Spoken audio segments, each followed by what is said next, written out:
Hey everyone, and welcome to the weekly catch-up podcast. It is Tuesday, February 11, 2020, and Mr. B-Rad is back from technology trip, folks, so we're about to dive in. What's up, B-Rad? That's right. Space camp was great. Dude, I cannot wait to unpack, 2 weeks of goodness now? We haven't caught up in a while. Yeah, it's been a hot minute. Well, you ready? Let's get it. It's the weekly catch up with Carson and Brad. Here to talk about the week we done had. It could be sports, religion, politics. We keeping the tabs. You would think they work for Gucci, how they deep in they bag. Get your facts up. On Wednesday we'll be counting the stats up. So turn the volume up till it's maxed up. You know the drill. So tell a friend to relax up and chill. We back up. This is the weekly catch up.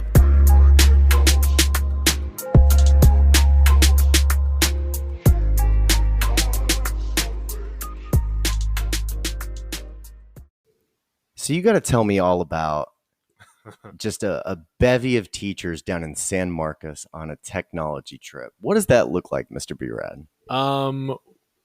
It was actually really cool. Like, I had a wonderful time. There were a lot of different types and styles of teachers, and we went to amazing people watching, I'm sure. Oh, it was, man, if you think like the airport or Walmart is fun, oh, you have no idea. But yeah, overall, I'm so glad that I had the opportunity to go, and I'm sure we'll get into some of that. But that's what I'm trying to do right now. Yeah, but I feel like you have specific questions for me. Yeah. So you went down Monday?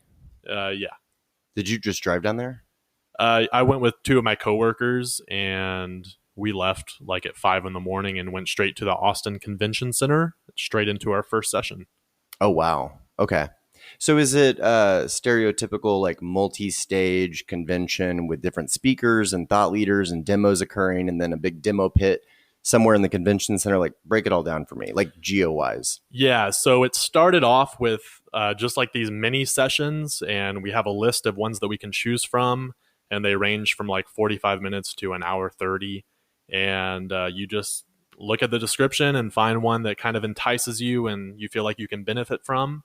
And then there's like one or two big sessions throughout the day, which still you didn't have to attend that one, but that's just where the majority of the people would go because we had like bigger speakers. And it didn't really matter for me because I work at a private school and I can't get any use out of it.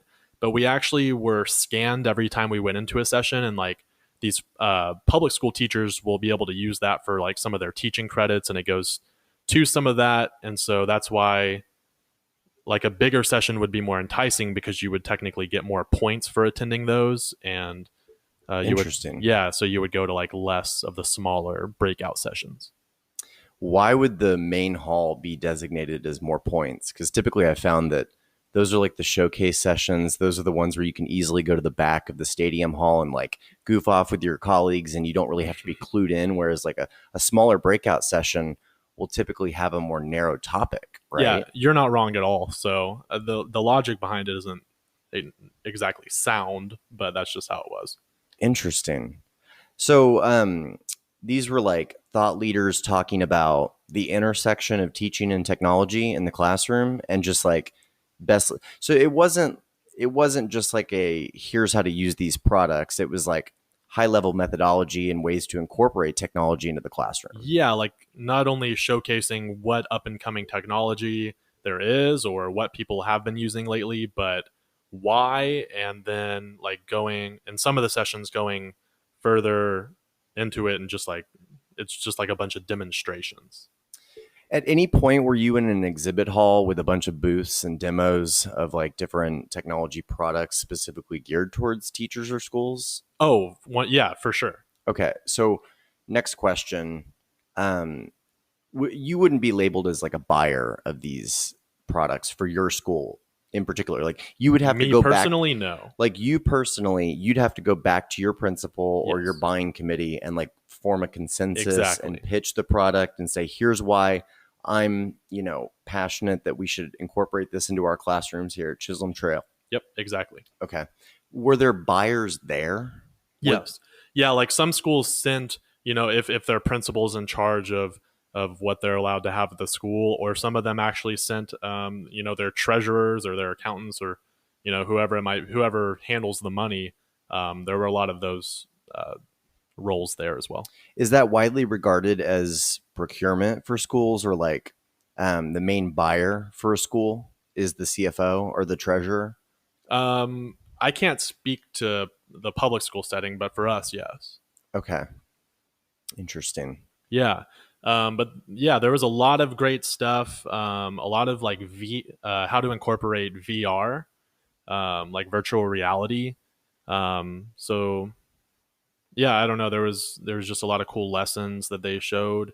The biggest or the coolest program that I found was this program called Nearpod, Near Pod, and it's like this really intuitive PowerPoint, but it's not just like you're showing slides and reading them and then the presentation's over. Like you're supposed to use this as an aid from the beginning to the end of your lesson. And the great thing about it is not only can you like just have these different slides and incorporate video, but you can also input within this program. You can you can set up a poll where kids can vote on certain issues or just see how they're feeling about a certain topic. You can put up this digital cork board, and students can ask questions that they might be too afraid to like raise their hand and ask, because you can make it anonymous if you care to. Like you can still see who's answering, but you can hide it from the rest of the students. And you can also just like after every bit of information, like so if I'm reading a paragraph in literature and I were to ask the students like how they feel about it, well, they could type on their iPads and like send in their thoughts without worrying like what their friends are gonna think about it. And then you can also incorporate quizzes and like multiple choice, and then it'll grade it automatically, which is amazing. So let's say I'm done with my lesson, and then at the end of it, I want to quiz them. Like I do it within that app. And then once we're done with that lesson and everybody submitted everything, I can close out of it and save that session, which is like amazing. So I can, if I get behind in my grading and I'm like, I gave the lesson 3 days ago, I can go back to that session and look what little Timmy got on this quiz and then input it into my grade book. And yeah, so it was just really cool. There's also like a multiple choice Nearpod. Okay. Yeah. And wow, dude, that sounds like the intersection of so many things, right? Like a learning management system, VR. Yeah. They had VR. They had like VR video in it as well. There's also like this program where you just you can turn on your phone and like open up this app, and it basically looks like your camera. So whatever you're pointing your camera at, but you can move it around the room and it'll find these little digital characters with notes that you put. So let's say I'm doing Great Gatsby. Well, I can set up like this little stick figure, and then they can move around their camera and find a character who has like a little quote bubble that I could have put next to it as well. Like it just makes it a lot more interesting for the students rather than just like having them move around the classroom and finding a piece of paper that I've taped to the wall. I think this just makes it a lot more intriguing and captivating for them. Maybe I missed something, but why are students on scavenger hunts around the classrooms? Like, what are you talking about? Like you're hiding clues or like added nuggets to stories taped to walls? Yeah, the idea is that we're not just sitting in our chairs the whole time reading, because that can become pretty monotonous. Are you teaching them to walk and read at the same time? Not walk and read, but especially with like middle school. I don't do this as much with high school, but like whenever I was in Maryland, we would go over a history lesson, and then I would just have these little fun facts that they'd get in pairs and then walk around the room and find these discussion questions, and then they'd have to write them down, like their thoughts down. And again, it's really just to kind of break up the monotony and have them feel like something different is happening. Interesting. Yeah. Okay. And there's like studies behind that. Just having those visual aids and making something more of an experience rather than just regurgitating facts that they read. Like it just, whenever you create an experience, it helps, these things stick with them more. It becomes more of like a memory. Yeah, it's easier to remember the movie than the book. I Right, get it. yeah, exactly. I mean, this is like an age-old principle here, and I'm like, Yeah. man, if this had been around when I had to read The Three Musketeers, this would have really helped out that first Right. time. 'Cause Yeah, exactly. goodness. Yeah. So, But yeah, you were there Monday through Friday, right? So you had Dude. a lot of stuff. a lot of stuff, both good and bad. Okay. And so I texted you like on the first Yeah. day. Was that one? But you didn't clarify whether that was good or bad. That was the bad one. B-Rad texted me. He's like, got a story for the pod. Hashtag technology trip. Yeah. So man. it's bad. Yeah. It happened on Monday? It just wasn't. The first day? I mean, which is to be expected. Like everybody's just kind of getting to the swing of things. And I don't think that they would put their best sessions on the first day. And then we're all just like, twiddling our fingers the rest of the time. I don't know. I think it might be just being like a younger teacher. I'm already using a lot of this stuff in my classroom. Like the VR and, the application that I was just talking about, like that was wonderful and that was all new to me.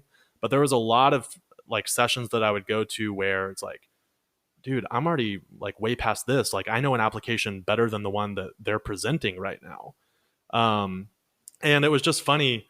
I think it was either the very first or the second session of the first day. I was there with my coworkers, and we go in. And they're showing this YouTube video, and she pauses it, and she's like, "Okay, now I don't know if you know this, but you can click this little double square at the top right, and you can find all of your tabs that are there from your web browser." Wait, what? She was showing teaching? us how to get back to our internet tabs. She's like, as if that was like mind blowing. She's like, I want to introduce you to my friend, Internet Explorer. Like, I was just like, oh no. And that was like the first experience I had at this breakout. And I was just like, man, if this is how the rest of the week is going to go, like you can catch me at my hotel in the hot tub. Like, Now, Betty, which button did you press to see all your tabs? And what are tabs? I kid you not. Like, no, I know. And that's how the person that you're being right now, there were some of those within the session who that was helpful to, and which is people are incredibly stupid, my friend. They're so dumb. It was great. There was another one that was implementing podcasts and how to use that in the classroom, which I thought was really interesting. Did your chest just kind of puff out and you were like, yeah, I guess I'll go see what they're talking about, but I mean. Yeah, and I actually wrote down this quote because I thought it was funny. And so the guy was like, nobody just turns on the mic and starts talking without a script. And I'm like, I do that every Wednesday, son. And Tuesdays and sometimes Thursdays and Sundays. Like, depending. We don't have an issue with that, folks. Like, yeah, we're mad off the cuff. But he was basically just talking about how to set that up. And I was like, well, been there. I'm not getting the benefit of the podcast for who? Podcast for students. I do think that would be cool. Lessons. Yeah. And you could record them teaching a lesson and then they could show that to their parents. And that's like kind of proof of what they've been learning in the classroom, which I think really could be helpful because I know I teach my kids a lot of stuff and they do a lot of stuff in my classroom and then go home and tell their parents, nothing. Like we did nothing today. Yeah. Well, it's hard in real time to really capture everything like you can if you're recording things. And I'm in a software system all day long called HubSpot, which I'm sure you're familiar with. No. Okay. Have you heard of it? I mean, maybe in passing, but I'm ignorant to it. I'm not saying that as like a criticism. It's one of those things where any of like my marketing friends, like if I was talking to John or Ellen or anybody, like they would know what HubSpot is, even if they hadn't been in it. But I've learned so much about these teaching curriculum applications and all of this stuff that I've actually, the past 2 weeks when you brought this up, I've been genuinely intrigued by this. And I think people found value from kind of hearing about the way it's broken down, like the intersection of teaching and technology. Mm-hmm. But I'm in this software system called HubSpot, which is basically this, it's a CRM on crack. So you can basically have all of your accounts in this CRM and all of your contacts with their different titles and ways to reach out to them. We have this HubSpot extension within our email that basically every email that I send is tracked. So if I need to go look up, Amy before our call in 5 minutes, I basically have our entire communication history stored right there. Yeah. And it has this amazing feature that I use to call other countries and call all of my customers. I'm able to, it has like, in addition to email or do you want to log a call? It's like, you want to just go ahead and make the call? Great. We intuitively know whether or not you can reach them based on your call plans. And I get to reach out to like 30 different countries essentially, as well as all of America. And so I just click call and it says, do you want to call the company phone or their cell phone or which one? So I hit that. And then based on the consent laws of different states and provinces for one party notification recording, which is where like certain states like Texas, for instance, I could call you on the phone and record the conversation and not tell you about it. Right. Other states, that's not allowed. Well, HubSpot intuitively knows based on the location and the area code that you're calling, whether or not it can record. Okay. And so it does so. So like you can leave your call notes. So I'll go back through and look at my call notes, but then I sometimes just press play and I'll be on my AirPods and one person is in my right AirPod. I'm in my left AirPod. And it's a great way to self-critique, get better, like really digest like, hey, this was a moment where like I listened to one the other day and I was cutting somebody off too much and I thought it went well. It was a great 13-minute phone call. But I just listened to it and kind of critiqued myself and thought, okay, that's a point where I would have left that last sentence off, or maybe I could have followed up with this question, or, it's more about the sales strategy at that point. But these HubSpot tools are absolutely incredible. And what it does is it allows us to like tie, I can basically, whenever you visit my website, I can like create a lead essentially. And then once you've interacted with my properties enough times, I'm going to deem you like a marketing qualified lead. And basically I'm getting all these signals of interest and able to follow up with people in such a timely way. Like we've never had these types of sales tools at our disposal that allowed for real-time qualification of a lead into, an actual, prospect and potential deal. Anyway, I don't know why I got on that. I was just reflecting on like how helpful these things are, because when I started my career at the Boss Group back in the day, we had this proprietary CRM, CRM, customer relationship management system, I guess. There's all different variations of them. I've used really lightweight ones like Nutshell, for instance, just to keep basic communications, log emails, different things like that. But I've actually I have used Salesforce at one role. I hated it back then, but that was probably 2012, 2013. But I got to say, I'm a big fan of HubSpot. Okay. And it's like my one-stop shop. Like I get a text message whenever I get a form submission from a certain line. Yeah. And then it also creates a task for me in the system and it puts it in a queue that I can just check them off. Yeah, I love So it'll be like, call Nancy, and I'll just call her right there. Dude, I love these applications or programs where it's like a Swiss Army knife and just has all the functions you need in one. Yeah, man, there's more. I have so many goodies about work that I always want to share with you, but like I'm trying to be respectful of the fact that I'm not the CEO of that company, and I don't want to be, I guess, sharing all the proprietary stuff. I'm commenting high level on a tool that, tens of thousands of businesses use. That being said, now that I've described the recording functionality, I have to tell you one blinded story. Here we go. So I closed another deal the other day. Of course. Let's go. And I was pretty excited about it because it was using all of HubSpot's methodologies. Like customer had come in, has shown a signal of interest, installed the application using Microsoft Teams. They were in a cadence. So you can use sequences in HubSpot and it'll say, okay, call this person and leave them a voicemail if you don't get a hold of them. Okay. And then enroll them in the sequence. And what that does is it fires off an email that personalizes everything to them. And it's like, hey, Brad, I just left you a voicemail trying to introduce myself with blah, blah, blah. And here's a link to book time on my calendar. Like, let's get together. I'd love to learn more about your goals. And then if the email is responded to or the meeting is booked, for instance, they're triggered out of the sequence. Otherwise, you have other automatic activities that occur if no action happens within one day. Right. And you can set all these qualifying parameters for how someone can unenroll themselves from this sequence. Anyway, it's all just like down to the nice thing is that from a sales perspective and the way that we have HubSpot set up, and it's always getting better,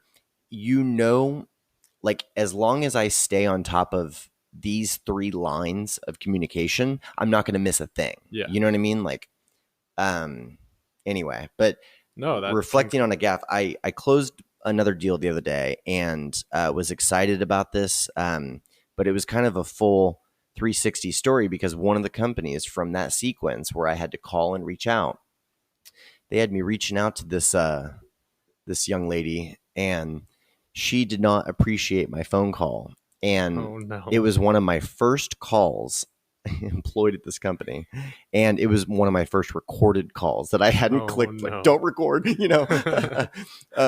So I'm on the record, it's rough. It's like a cold call, kind of based off warm interest.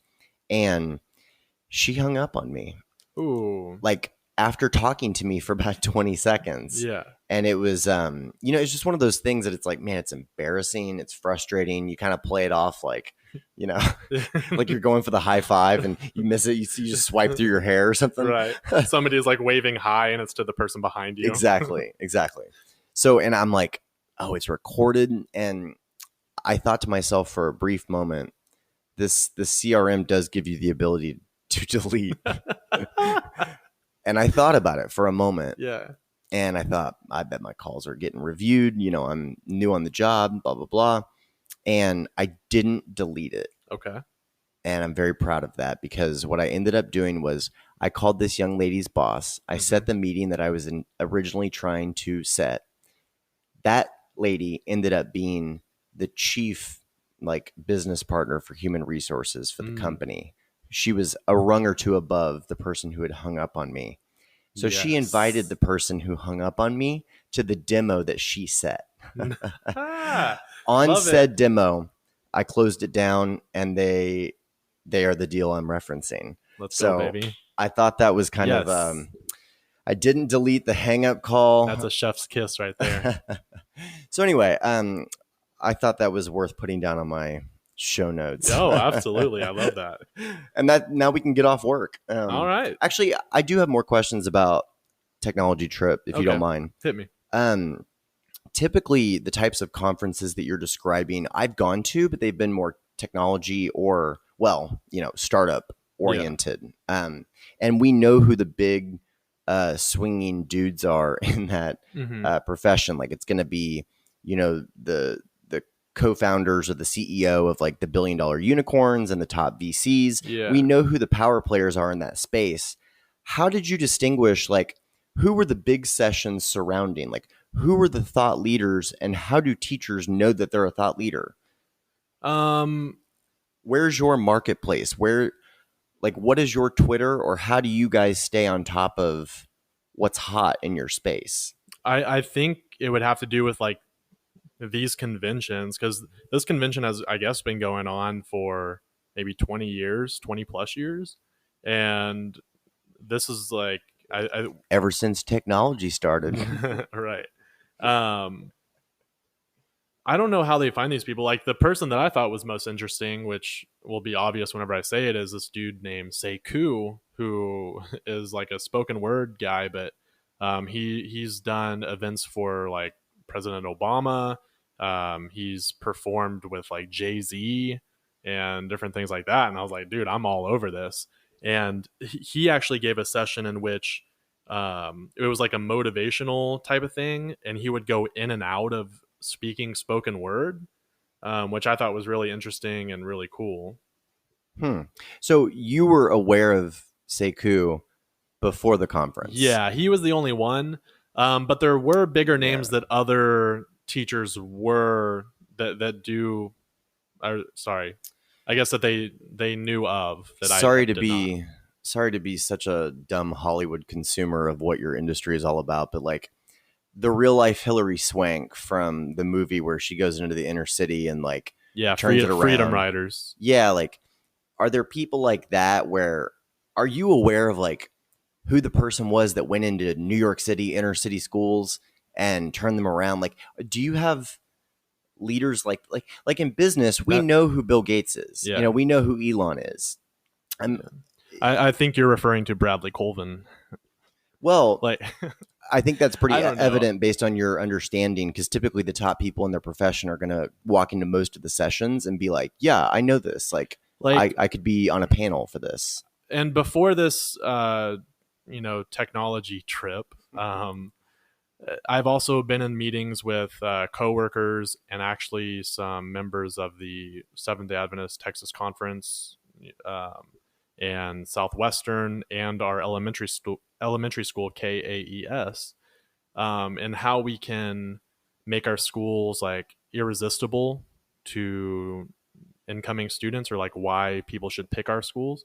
And so this has actually been on my mind quite a bit. Like you're talking about the freedom rider Hillary Swank coming in and motivating these kids, and I think I don't know, I feel obligated and I feel like it's my duty to kind of be that teacher to these students. Like I think something that makes a school irresistible is it doesn't really matter if we have virtual reality headsets in our classroom.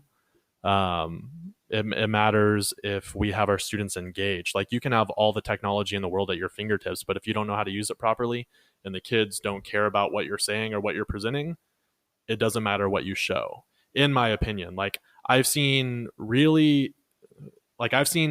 speakers come into our school who I personally think is interesting because I know them and I've talked with them outside of the message that they're giving, but the kids found no interest in it because like they don't have any rapport with these speakers. And so for me, it really is important to build that relationship. And I think that's more important than the type of technology that we have. Like, that's why I'm really excited that I can use this, because I do have a lot of students that listen to me and they do care what I have to say. And now I can implement some of these stuff. But I think first and foremost, you have to build that relationship. Yeah, totally agree. And I think that's why you're a cut above. But I gotta say, like, it's pretty awesome to hear that within the faith, at these more junior, like it's not collegiate level, you guys are like really making a market share play. Like you've identified your ideal customer profile. You guys are going after them. Just the fact that this school has recruited and retained you and has you on fire and is sending you on trips that you should be an ombudsman on. Mm-hmm. Like it seems like it's operating at a higher level than maybe in years past, or maybe just what my perception was. This is my 5th year of teaching, and this is like the most, and I'm an involved teacher, don't get me wrong, but I feel like this is the most involved I've ever been because I've been allowed to. Like whenever I was in Maryland, the principal and the staff there, they wanted me to do certain things, but they never really gave me the keys or the tools to do it or showed me how. Like I'm still a teacher who's learning. Like I'm still a fairly new and green teacher. So to come here to this high school and for them to be like, hey, you're going on this trip, or hey, we're going to continue your education and pay for your master's, or just everything else that they've allowed me to do, being the assistant coach for the basketball team, or letting me ride with the soccer team even though I'm not a coach, and getting to know my kids. Just the opportunities that they're allowing me to have has helped me, and I think the students benefit from that. I think that this role and this location, more than any other that you've been a part of, has allowed for total immersion. Yeah. And you're in a mecca. And at DCA or whatever it was, and in Maryland, like those might have been little hubs, but they weren't meccas. They weren't Berrien Springs or whatever. They weren't Loma Linda, Keene, Texas. All of the major meccas that the Seventh-day Adventist faith has. Typically, I guess a mecca is a mecca if it has K through 12 plus academy, or academy for high school and college and a home church. Right. blah, blah, blah. Yeah. And Loma Linda is obviously a hub because it's the medical capital of the faith and partially the world. Like they do a lot of our health system stands up against, the best of them, which is pretty cool. Like I think we have the second largest private health system, second only to the Catholics. Yeah. I think I've said that on this show before. Yeah. Loma Linda's huge. You can not know anything about Seventh-day Adventists and know Loma Linda. Yeah. Only blue zone in America. How cool is that? Well, that's cool, man. I'm glad that you enjoyed it and that you brought some of these learnings back. I mean, what was the debrief like back when you got to school? Did you have a committee that you had to go fill in? Like, do you have a technology committee or? So not a technology committee, but our people that run all the technology, like my two coworkers that went with me, they're pretty much in charge of all of that. They're not the ones that can say, hey, we're buying this, but they are the ones that they're basically our IT department, even though they teach classes on top of that. Gotcha. So yeah, we talked to our accountant and our principal, and we're going to get the ball rolling at least on Nearpod. Oh yeah. I want to do that too, man. Like, yeah, I want to come shadow a student for a day just to sit through Nearpod because you really sold the crap out of that. No, you're more than welcome to come, dude. That sounds fun. It's been a long time since I've really been fired up about an app that I learned from at a teacher convention, because I feel like being younger, like I'm more on top of things than the higher ups and the older folk. So yeah, this was pretty sweet. Anyway. Well, awesome, man. Can we talk about an app that's not having as great of a time as Nearpod is right now? Please. I'm assuming we're about to jump into the news and all that. So I was at this session from like 8 a.m. to 6 p.m. most days. So you're going to have to fill me in on a lot of the happenings of the world. So I had to fill myself in, but I did make a commitment to this show and our listeners. Oh, wow. Okay. I remember the last time. It's been so hard to follow politics since I went back to work full time, honestly. And I love that. I love your dad's like takes on that, where it's like you can tell Carson's working hard. He doesn't know anything. He used to know so much. But no, that's a good trade off. But I actually. I know I look like I came prepared. I had to just go, like, I was like, I really want to talk about this story, but I don't want to just be like, do you know anything about this? Mm-hmm. And like keep wondering for the rest of the show. So I just looked it up. I was like, this is an opportunity to inform myself so that I can tell you, because I knew that you wouldn't know about this. I know you've heard about this though. So I've been dying to talk about the Iowa caucuses for months. Do you know what Shadow App is? I saw it trending on Twitter. So you gotta hit me. This is crazy. Somebody was paying someone and they ended up like funding. Exactly. Yeah. Okay. See, and a week ago, if I hadn't done this research, it would have just been like, yeah, man, what are you going to do? What are you going to do? Keep your shadow in front of you, Beats me. Guess they'll figure it out. All right, hit us. No, so I took copious notes on this. I went through a couple Politico articles and I got to the bottom of this. So here was the big thing. Going into Iowa, it was exciting because it was like, who's going to win? Like this sets the tone. We're going to have Iowa and then New Hampshire and then South Carolina and Nevada. And, we're going to get the main contender to Trump for the 2020 presidency. Right. So Shadow App was the app that was supposed to collect all of the regional caucus reporting and filter it back to the Democratic Party. Yeah. So because that app did not perform the way that it was supposed to. What percentage did they get? No, the problem was that it took so long for them to ensure that the reporting data was solid and verified that the news media wanted to report the results starting at like 7, 8, 9 o'clock Eastern. Right. As is normal. They want John King out there saying, oh, if this county flips over to this, it might go blue instead of red. You never know. No, they went for Obama big time, but then that same county voted for Trump. Like all the people with their little touch maps, you know. Speaking of technology, I bet all the big major cable news networks spend a lot on all of those screens and touch panels. And anyway, So they couldn't get conclusive reporting. And so the media was just openly griping about this. They was like, we're going to be here until 1 a.m. These results are going to roll in. What's taking so long? The Democratic National Committee and the Iowa Democratic Party, the IDP, Okay. they were all saying like, yeah, I mean, we have full reporting, but we have to go back and verify it. And like this app that we were using didn't perform like it should have. And so then it really became the Democratic Party failed because they used a proprietary app that was not tested and delayed the caucus results to such an extent that no conclusive winner was crowned until days later. And that already allowed for the big 3 days to occur because Super Bowl was Sunday. Mm-hmm. The Iowa caucus was Monday. We were supposed to have a winner for that. Right. And then Tuesday was State of the Union. Yes. Wednesday was acquittal in the Senate. Okay. Yeah.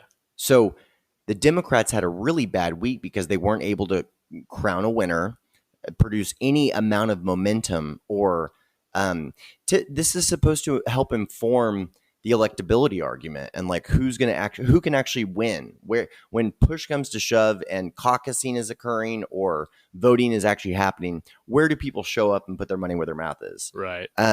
So I looked into this shadow app because everybody was just panning the crap out of this thing. And like, why would the Iowa Democratic Party like not test this? I heard right-wing media saying that the Homeland Security had asked for like a demo of the platform and were not granted access. The Democrats were like, oh, we can handle it on our own. Ooh. I don't know if that's a fabrication. Check that out. I didn't research that part, but this thing was just so widely panned. And the amazing thing was that I didn't go into it thinking all is lost. Like I was like, so we're getting the results slower. Like I didn't realize that you had to have the election or the caucus and the winner the same day, right. Which I guess it makes intuitive sense that if you're trying to establish rapport and momentum and all of that going into an election season, we've been in an election season, but you know, this next 8-month stint is for all the marbles.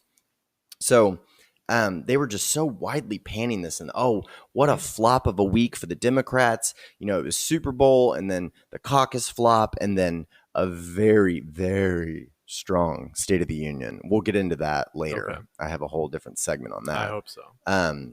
But so I looked into this app and I kept seeing conspiracy theories flying around on Twitter like, oh, the minute Bernie Sanders is going to be in the lead, the Democrats find a way to shut it down. You know, if Hillary can't do it in 2016, then an app will do it in 2020. You know, we'll bar the results or we'll manipulate the results, whatever the case may be.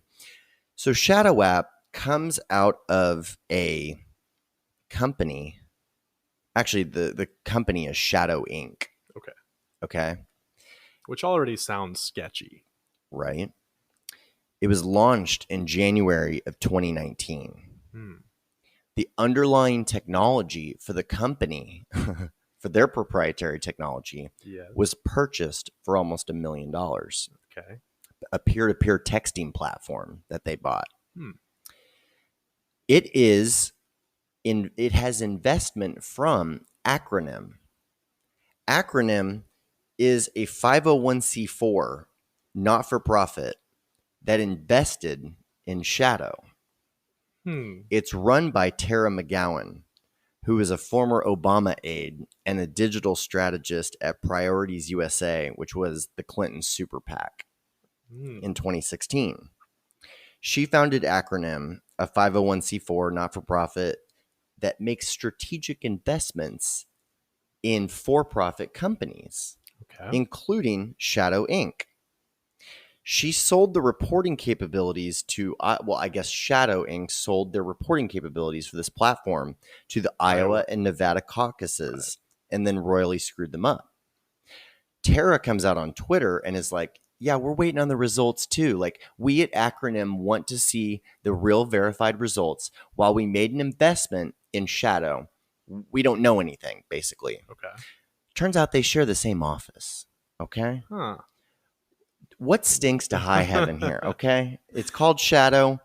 Yeah, you couldn't have written that better. What is going on, and why aren't we forming not-for-profits that are doing all our shady stuff for us? Like, come on, man. Yeah, that's wild. So I don't know what to think about all that, but other than the Democrats widely thought the week was a flop, he got acquitted in the Senate. I think we should follow up on that simply to talk about Mitt Romney, the only Republican. Technically, he is the only person in the history of the United States of America, that has ever voted to remove a sitting president of the same party. Did you know that? I had no idea. That's interesting. So he blamed it on his faith, Yeah. And it'll do that. Yeah. Didn't seem to work on any of the others. Yeah. They still believe that Jesus likes American prosperity. Yeah. And, I happen to feel the same way at times. Thank you, Lord. But so the Iowa caucus results are finally in. Guess who won? Who? Mayor Pete. 13 delegates with 26.2% of the vote. Is there more to this story? Because I felt like the owner of Tara McGowan. Yeah, I feel like she had ties to Pete in some way or another. I thought that's what I read. Oh yeah, I really just focused my research and search around the actual company. About the shadiness of Shadow. Yeah. Yeah. I really wanted to know what happened there, because I had heard that this company it seemed fairly straightforward to me as somebody who's been on the agency side and on the app dev side of things. Like, small regional company is hired for $60,000 to produce an application that day of fails. I've been in that boat. Like, I've done that dance. It sucks. You are everyone's punching bag. And you really, as the account guy, half the time, you're like, yeah, you're just staring extra hard at the screen, trying to, look thoughtful. You're like, I don't know what's going on. Anyway, look her up if you wouldn't mind, because well, I'm just looking at this headline that says Pete campaign paid firm that developed voting app blamed for Iowa caucus delays. That's right. Yeah. So I forgot. I did see a tweet or something about that, where which is even shadier. Somebody's bio on Twitter, like, it showed the time-lapsed bios changing from like Mayor Pete's campaign to something to do with Shadow or something like that. Goodness, man. I don't know. I'm not accusing Mayor Pete's campaign of doing anything, but I will tell you that the most successful campaigns and the most closely allied people share the same data resources. So back in the 2016 election, whenever, I don't know if people remember this, but for the longest time, Trump hit Jeb Bush hard. He hit everybody hard. But he and Ted Cruz had a little bit of a bromance going on. A little bit. Where Teddy wasn't really hitting Trump, and Trump wasn't hitting Teddy until it came down to The Wire. And then Trump started sharing photos of his wife, and they were really going to low blows, and now they love each other again, because power. Money. Money, power. Chris Tucker. Money talks. Way to derail me on that. No, so I have a friend, I won't name him or the company, but he actually owns a company that specializes in grassroots political marketing and data analytics. And he said that the reason why those two hadn't hit each other was because they were sharing the same data research firms and things like that. And I think that's where some of the Cambridge Analytica stuff came up, actually. Yeah. So all of these data and technology partners, it's difficult because if you manipulate social media and do boosted campaigns and you have landing pages and you're doing text message campaigns and like you're buying like reporting platforms and all of this different stuff, it's natural that people that are networking within a forward-thinking campaign will go to platforms. It's natural that, let's say that in 10 years, Nearpod has replaced you as a teacher and you only have to teach for 10 days a year and then save segments of yourself that they splice and dice and just T-Pain your teaching style, Deal. Now let me see that homework. Wow, I really tickled you on that one. That's good. Let's say that you get recruited to one of those platforms. That wouldn't be a stretch, right? No, not at like all. you network with them, you went to the conference with them. There's already Same exact online thing with teaching this. where you record yourself and then students pay to check into those sessions. It is interesting that he won, though. I'd been hoping that he would. The big disappointment for me was that Klobuchar didn't do great. And technically, I'm a Klobuchar fan at this point, like self-proclaimed. I would vote for her hands down. She's my favorite candidate at this point, and she's not going to get it. Yeah. It is fun to see Pete because I would much rather have Pete, honestly, than Bernie or Warren or Biden. Yeah. Biden tanked. He flopped. Yeah. He did really poorly. But yeah, let's start back at the beginning of that week. Shout out to the Kansas City Chiefs. Yes. What a They pulled bowl it off, game. man. And it was like I went to the Super Bowl party and everybody was asking like, "Oh, who are you rooting for?" And at the end of the day, like I just wanted a good game and we got that. And like I was rooting for the Chiefs, but I wouldn't have been upset either way. But man, what a great game. Yeah. What a great postseason that they put on. Yes. Yeah, absolutely. Really gratifying to see them win. I didn't realize that was Andy Reid's sole Super Bowl win. Yeah. I thought he might have won one back in Philly and I'm so back in the happy day. he got one. He seems like a nice guy. Yeah, he was so excited at the end. He seems like America's coach. Yeah. So that was cool. I was so cut off from this. I remember going to a recurring house party with Daniel Byard, Ryan Spady. Oh wow! The Spadeys used to have an annual Super Bowl party, and it was dope because you get to go out to their big compound, essentially in South Lake. They got the sports court, all the nets, the basketball. Yeah, man, their house is awesome. Yeah, it was fun, man. It was a huge house. The boys had like this attic bedroom that pretty much you could use as a soccer field, and we routinely did. Yeah. And that was the one day of the year where the game could just be whoever has the stuffed animal is getting smeared, Right. And we would just beat each other up. Like it was so fun. But I remember, I think it was the year actually that Janet Jackson was performing, which with the nip slip, I guess this foresight ended up paying off. But I remember one of the moms, when the halftime show came on, said, "Change this. I don't want the kids to see this," you know? Yeah. And so it's been so long since that. I'm 30 now, like been out of the house for 12 years, like nobody's moderating that kind of thing. And then J-Lo and Shakira come out. And I mean, let's be honest, like that was really hot. Especially when you Google their ages. And ain't no body shaming there. Shakira is like 43 years old. And you're like, what? Yeah, J-Lo's 50. J-Lo just looked like $1 million, like $1 billion. She's fine. She's so fine. Which one do you like better? J-Lo. Really? Yeah. I think I do too. What is that? It's the voice thing for me.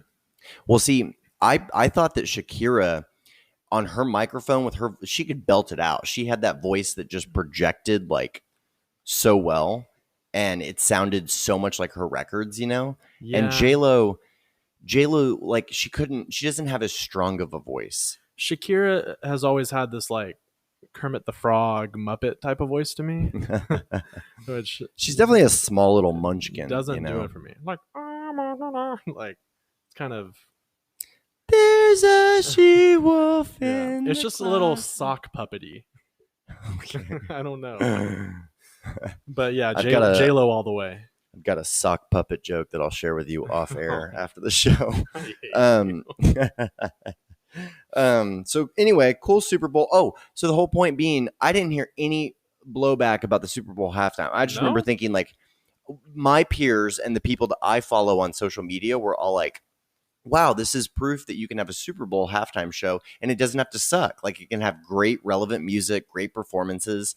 And, a lot of the other Super Bowl halftime shows have been panned apparently. Yeah. And this one was really great. And I thought so, like acoustically, I thought it was very entertaining. But then a day or two later, I basically saw trending on Twitter, like, that's where I saw the Christian Moms of America had revolted and just said this is too sexual or something. So what do you know? The can I speak to your manager Moms of America? That's my favorite middle class fancy meme right now. Right. Is the she's like the 55-year-old white woman leading out of her Subaru, and she's like, Church is out. Time to go be a bitch to a food service worker. Oh. And I was like, how accurate is that? Yeah, like, man. The amount of so mind. I'm not going to call any of my family members out for returning their food. well, I mean, but my dad will know who I'm talking about.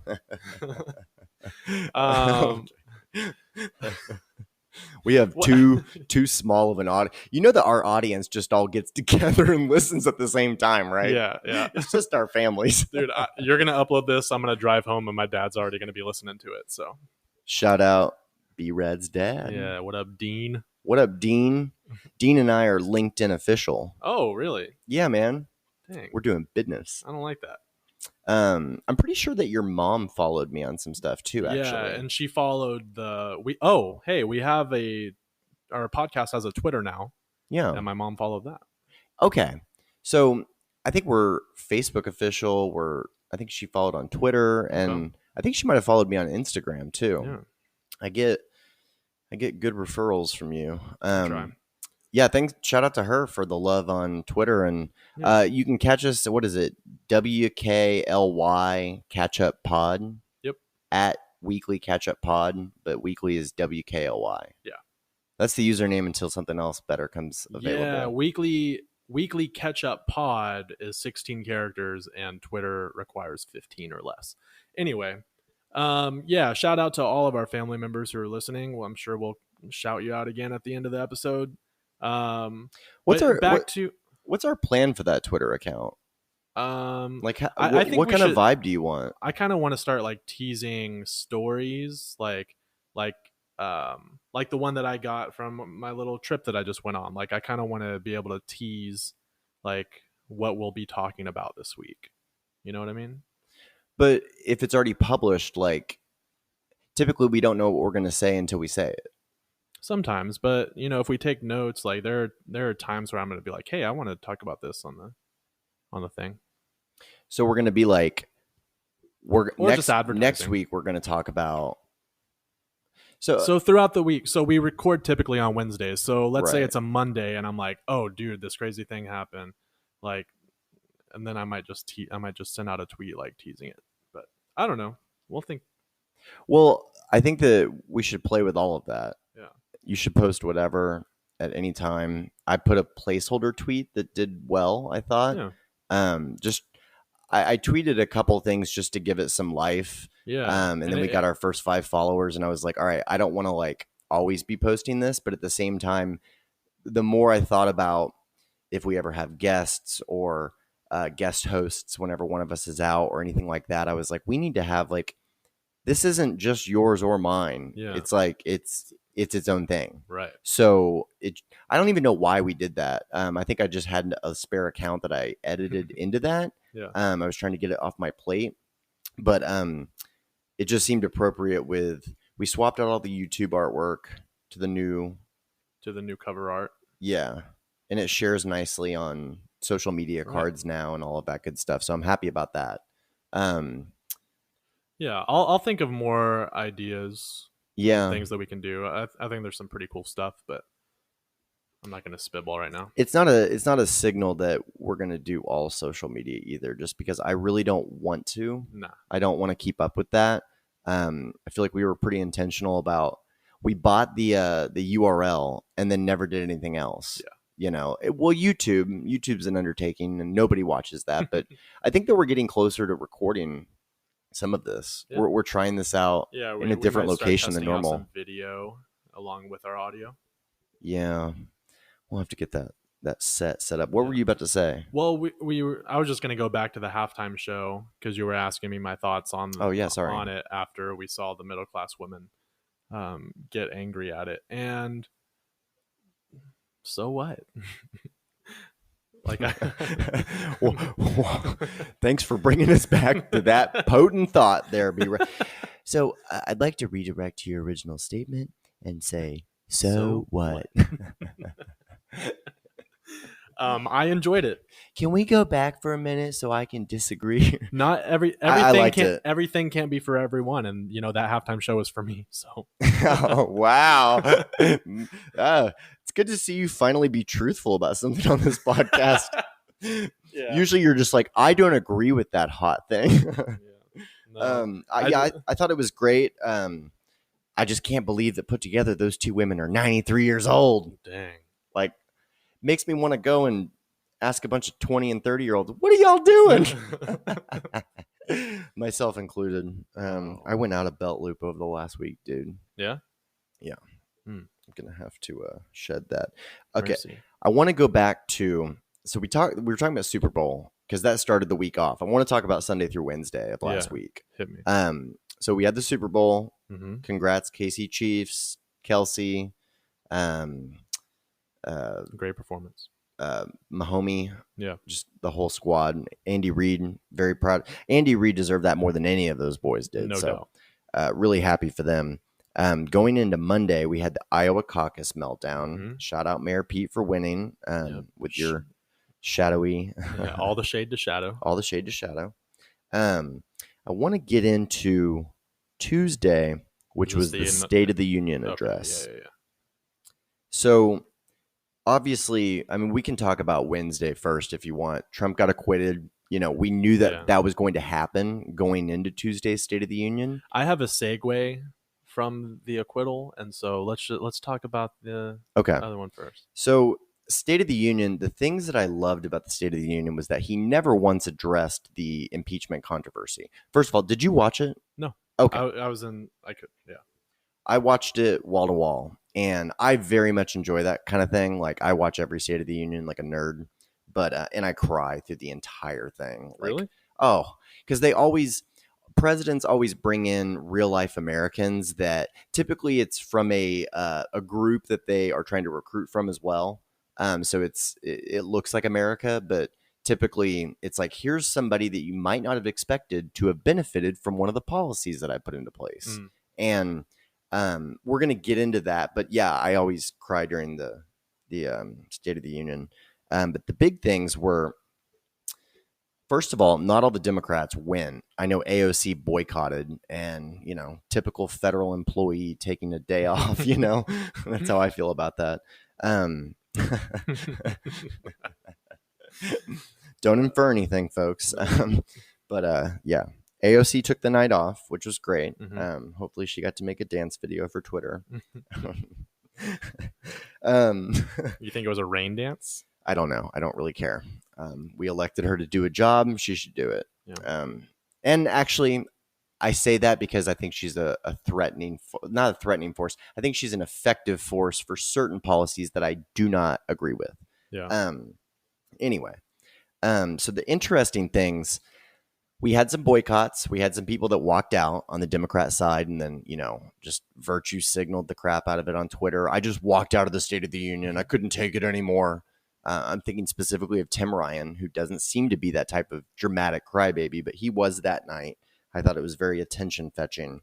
The guy comes in, he turns on the speaker and, Mr. Vice President and Madam Speaker, the President of the United States. Yeah. And then like all the Republicans and everybody get up and they always go, hey, like it's a big hoopla. And he walks in, he's getting handshakes on both sides. He goes up, he presents the speech to Vice President Pence and to Speaker of the House, Nancy Pelosi. He hands her the book that has the speech in it, and she goes to shake his hand. And he looks at her and turns around to the podium and stiffs her on the handshake. Ooh. It was pretty blatant and obvious. She proceeds to act like a disgruntled senior, honestly. Like, she just kind of has, like our grandmothers would, like those eyes that kind of like, she's like always looking around and very distracting throughout the entire speech. Do something about this? Well, and she was also trying to manage her own party because sometimes they would have like a kind of an outburst in response to something he'd said, or, she's always been big about maintain your decorum, Democrats, blah, blah, blah, blah, blah. Well, anyway, he goes through his speech, which was, man, it was hard to argue with. So it was basically 3 years ago, you elected me president, and these are all the policies that I've put into place, and here are the results. And so a good 20 minutes of the speech was just the unemployment rates and the jobless rates for virtually every group under the sun. Like, Black Americans, Asian Americans, Hispanic Americans, all these different demographics and groups. They've never had more jobs. There's never been less unemployment. We have the best economy pretty much in the history of our economy. This is what's happened to the stock market. Even down to, what was the example I was about to use? He said 10 million people had been lifted off of food stamps during his administration because the economy was so good. And like, he was basically taking people off of various assistance or entitlement programs, however you choose to look at it. Right. I actually think that there's a place for welfare in our society. It's a necessary thing. Yep. But I think there should always be a path to get people off of it and following their own calling and purpose. And to not abuse it. Yeah, to not abuse it. That has to do with the war on drugs as well, in my opinion, which should stop, but that's a whole nother situation. So anyway, he stiffs Pelosi on the handshake. He goes through all of his accomplishments. And then the thing that I thought was interesting that the media reflected on was that Trump's claim to fame, like what he does better than anything is what? Reality television. Anger. Yeah. Or make one and angry. the same. One and the same. Yeah. Be dramatic, Yeah. He's had his various business ventures. Yes, he's a billionaire. Yes, there's been some flops along the way. I don't think anybody is claiming that he's the most genius businessman in the world. I think that he did take however many million he got from Fred Trump and turned it into however many billion he actually has. So whatever you're going to say about the dude, he is a billionaire. But what was the point of me saying that?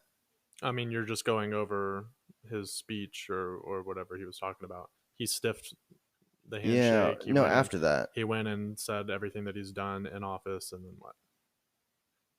Yeah, so he was just going through all the finances of everything, how he's lifted all these different groups. Oh, reality TV. Yeah. So the media was reflecting on that because typically a president will bring in different people in the First Lady's gallery. So the First Lady's gallery has the family, and it has the different people that he's going to highlight that have benefited from various policy initiatives.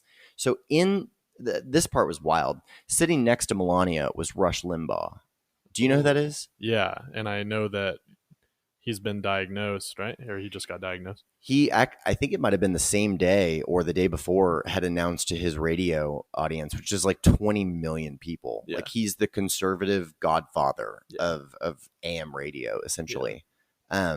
He's made a lot of money doing that. But the conservative right, I even saw like people that I'd grown up with, like their moms on social media and stuff this week, basically saying like, oh, Rush, like, he was diagnosed with advanced stage 4 lung cancer. And he's going to be taking a back seat certain days on the show. Yeah. He won't be broadcasting as much as he goes through treatment and all of this stuff. He was sitting next to Melania, and he got an impromptu Presidential Medal of Freedom. Wow. Melania had it in her pocket, and Trump called him out in the middle of the speech and said, I'm going to give you the highest honor in the land. Rush Limbaugh starts crying, and he says, I'm going to transmit it to you via Melania. That sounds really wrong. I'm going to bestow it upon you via Melania. Forgive me. I think I had coronavirus on the mind. Had sushi for lunch, so. I'm playing. I didn't have sushi. With the 1-2. I like that. So anyway, that was kind of crazy. And a lot of he must go further than just being a conservative voice on radio with a wide following. I think he must have been one of the first ones to do that kind of model, because the outpouring from the right that I saw towards him was just shocking, given the fact that the left probably thinks that he's Satan. Literally. Oh, yeah, no doubt. Like, that's what I saw. Yeah. I saw, lung cancer, too bad. Like, yeah. They were not kind. But apparently he hasn't been kind to, like, I guess he made fun of like Michael J. Fox and some other people with diseases. And so they were like, this is what you get. I mean, he's a fiscally conservative, good old boy. Yeah. He likes his smoke. He likes his drink. He likes his women. He likes to carouse. He likes having money. He likes looking down on folk. He likes going and being a bee to a food service worker after church gets out. Like he's middle class fancy to a T. Yeah. Anyway, I thought that was interesting. He had other moments where he just really capitalized on highlighting people in the audience. Mm-hmm. Like he had an African American man sitting in the First Lady's gallery that had been separated from his family. 2 years ago, he'd been separated from his family. He'd been strung out on drugs, total junkie, homeless, and now because of this opportunity zone situation that the Republicans pushed through. First of all, he highlighted Governor Tim Scott, or Senator Tim Scott, who is like one of the only African American Republican senators or congressmen who pushed through this opportunity zone fund situation, which is part of I think it was part of the tax incentive plan or something like that. But essentially he highlighted him, which was, according to the leftist media, of course, strategic, but he highlighted him for the opportunity zone funds because what those are is it's a tax haven for people who want to offload like capital gains onto property in historically disadvantaged or underdeveloped areas that if you hold on to the property for a matter of 10 years and put 50% of the property's value back into the property, like if you do all these different things, basically if you provide an influx of capital into an otherwise disadvantaged area, other commerce and other good things on the block will start to happen. Okay. This is how the left packages things, though. They're like, this is a tax cut for the wealthy and the wealthy get wealthier. But sometimes it's also directed into these do good parameters where it's like my cousin's property up in Broken Bow, Oklahoma is an opportunity zone. So technically it's a area where you could take the money that you've gotten from your capital gains, and if you don't want to pay taxes on it or the same amount of taxes, you could go up and buy some property. You could build a cabin or some sort of business that yields more returns, and the entire area flourishes. Because if you put a bank on a street, the banker has to eat lunch somewhere. He's got to fill up his car somewhere. So the whole premise being like, start and it'll eventually go. So he's highlighting this African-American gentleman who is now, as a result of being in an opportunity zone, he has a job, he's clean, he's reunited with his family, blah, blah, blah, blah, blah. Everybody's crying, everybody's clapping, he's waving, he's in a target demographic that Trump was obviously going for all night. Trump thinks that he can shave another 5 points off the African-American vote. And if he does that, like, it's already going to be a potential landslide, in my opinion. But we'll get back into that. He highlighted a woman who was there with her child and how her husband had been overseas serving in like a particular area that he was highlighting. And then he sprung the husband coming in and like surprising them in the middle of the speech. Different reality TV moments like that. Right. And then he also talked about starting the Space Force.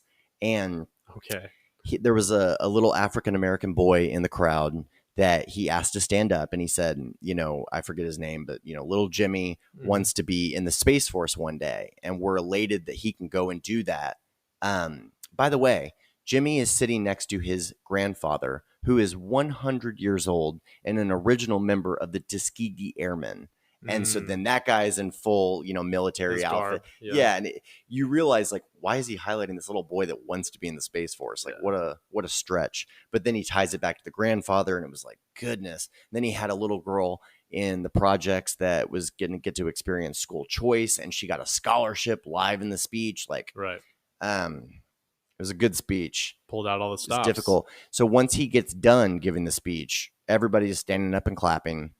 Pelosi separates his speech transcript into 3 separate stacks and proceeds to rip each of the stacks in half and throw them to the side. So that was basically the most gifable moment from the entire situation, was the fact that he stiffed her on the handshake. They hadn't spoken since September or October of last year. As she did all the impeachment proceedings and all of that good stuff. So you cut that tension with a knife. He did well from a ones and zeros perspective, man. I've talked to I'm not going to put anybody on blast, but I've talked to like management consultants and people that are in the spreadsheets, that are like more emotionless about these kind of decisions about their future and livelihood. And they're like, dude, from a tariff perspective, the leverage that he applied over here, this new trade deal, like the economy, like it's difficult to not make a case for his reelection if you're just thinking about things. If you're not thinking about things from a tone perspective, like my recommendation is always don't follow him on Twitter. Don't look for what he's saying. Just, he look at hasn't, the results for the most part, and I don't want to get too deep in here, but he hasn't done anything to you. You know what I mean? Like, I know people are so stuck on his tone and stuff, but then, I have friends that are starting businesses that haven't started businesses under any other administration. I just did my taxes, like I've had friends that have done their taxes and they're like, well, boy, made more money last year, got a bigger tax refund. What's going on? That kind of thing is difficult. And when every family has a better tax, or what's it called? The minimum deduction or whatever it is, the individual, whatever, the tax Deductible? Situation is better now. Yeah. No, deductible is what I filed today. Okay. Had a car accident last night. And I have not heard anything about I'll this, tell you about that in a second. Great speech. The day of the speech, he hit the high water mark for his approval rating on Gallup at 49% of Americans approving of the job that he's doing. That number is higher than Barack Obama at the same point in his presidency going into his reelection 2012 campaign year. If you look at all the hoopla surrounding Trump, that you wouldn't expect that number. Here's the thing. Everybody always goes to Montana or freaking let's go to the Rust Belt. Like here we are in Pennsylvania with, Leroy, and Leroy is smoking a Pall Mall and leaning on his truck. Why'd you vote for Trump, Leroy? And he's like, well, good old American values, They do stupid stuff like that. They don't know how many white collar executives voted for Trump, how many suburban housewives voted for Trump, and how so many of those people have been ostracized at different points in this presidency thus far based on tone and rhetoric. Yeah. But then when it comes time to put the pedal to the metal and step into the voting booth, and he just got acquitted, the economy's at an all-time high, he's going to recycle the majority of those voters, in my opinion. What people don't know are the amount of voters, even on the Republican side, that he's converted for this election cycle. Yeah.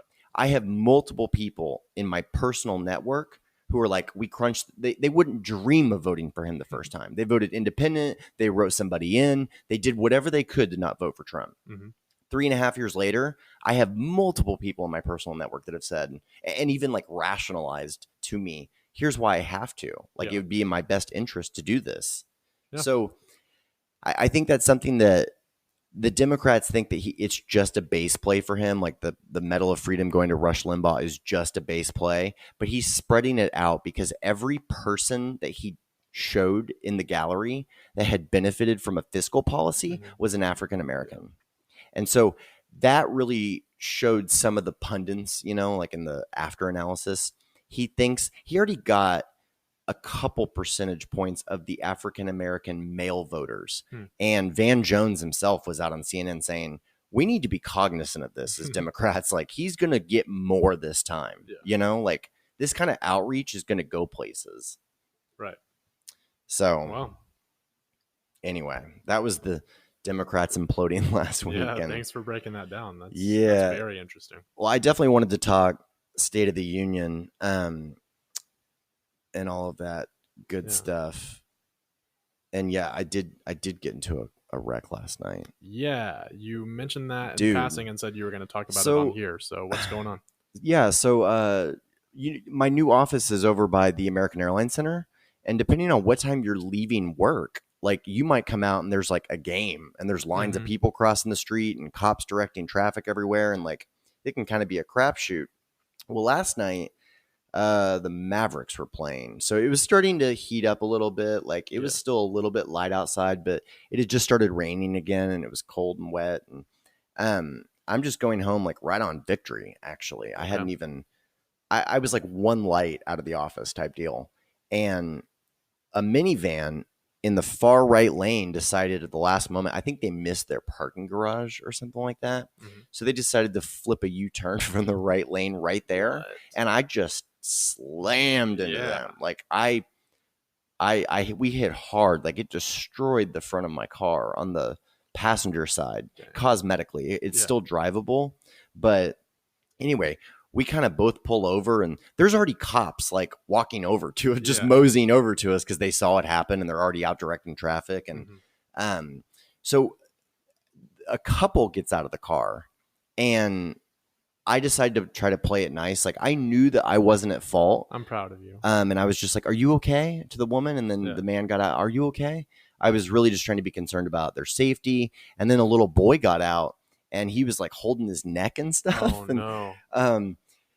to be honest with you, I think what was happening there, based on what I overheard them saying and what it looked like, was that they're taking their little boys to the game for the first time. Mhm. And I don't think that the boy was belted in, is my guess. I'm pretty sure this kid ricocheted off a headrest or something happened because it looked like, I don't know. Yeah. But me and the cop were like talking to the kid, like, "Do you need an ambulance? Do you need any help?" Like, you know, they'd already asked me, like, "Are you good?" And I was like, "I'm good." Like, you know, inconvenienced, but I'm fine. Yeah. I'm like, I hope my colleagues aren't driving by right now. So anyway, I think it was one of those situations where the kid was going to be hurt until they said, "Well, do you want to go to the hospital instead of the game?" And he's like, "No, I'm fine." Yeah. Like, but they were like, "Maybe we'll go after." And I was like, "You're not going to go." Right. Like, anyway, but they were very apologetic, and the cop didn't even write a report. Like, I pretty much just took photographs of everything. I got his name and badge number, his phone number, in case I needed him as a witness. And anyway, went home, like called their insurance. They had me download an app for Allstate, take photos of everything. I already have a quote that, they totally undershot me on the quote. I think because I took the photos in the dark, but with flash. I'm like, it's worse than you think. I need more money. You didn't shoot it with night mode? Come on, bro. I could have edited those. I don't have an iPhone XS11, whatever. I'm about to upgrade though. Nice. So anyway, I had to take it in, and oh man. You have a rental right now, or? Yeah. So no. I just Ubered. I'm just gonna Uber around town because right now it's just they're gonna have to do a gap estimate where it's like, we know that Allstate said through an app that they're gonna pay you this much, which I could take through direct deposit right now. Like I'm literally on the phone with them today, and they're like, "We could have the money in your account in an hour." Yeah. And I'm like, "You're gonna fight for a little bit more money, right? Or no?" Well, that's the hard thing because the car is beat up. Yeah. And they offered me $1,500 to fix the bumper and all this stuff. And I'm like, I feel like it's going to be more than that.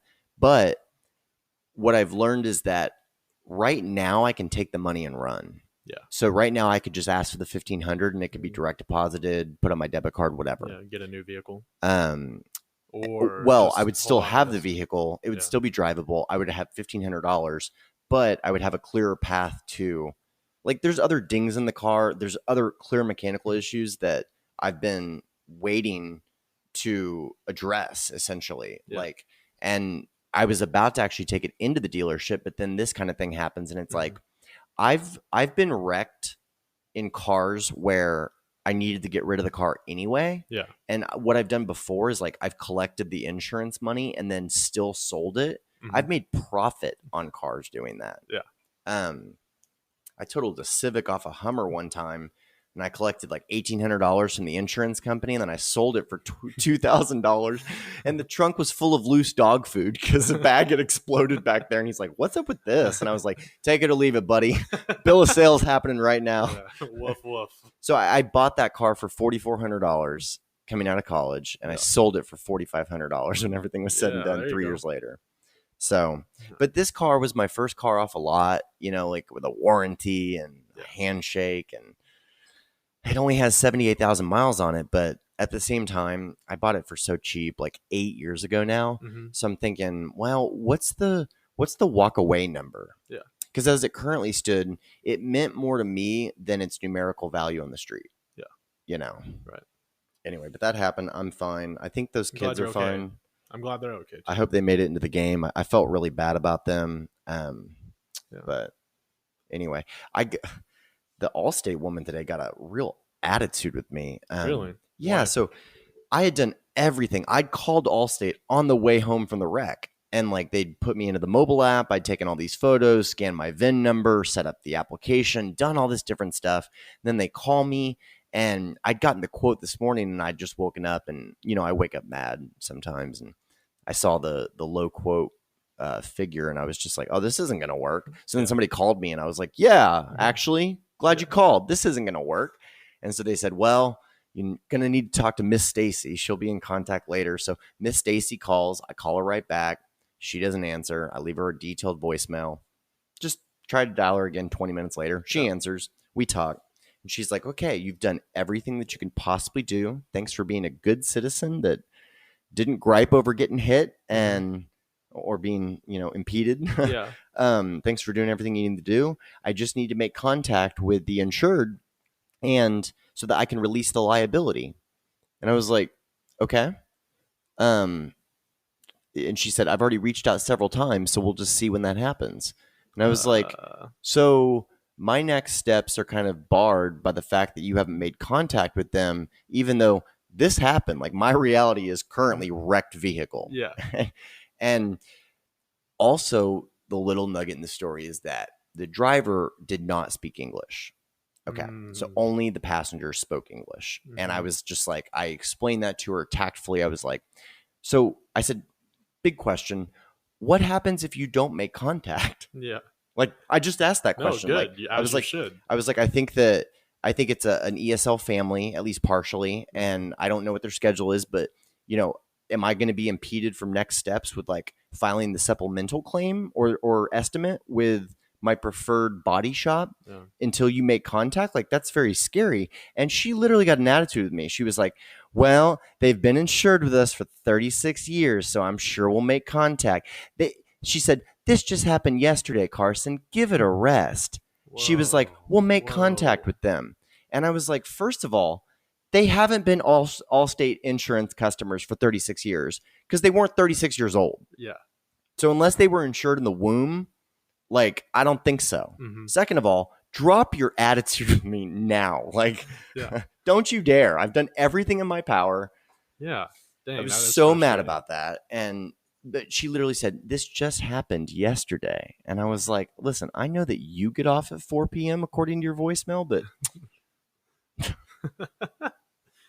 I'm just thinking about like how you're driving and then you're the cause of an accident and then you continue driving to the Mavericks game just to watch them lose to the Jazz.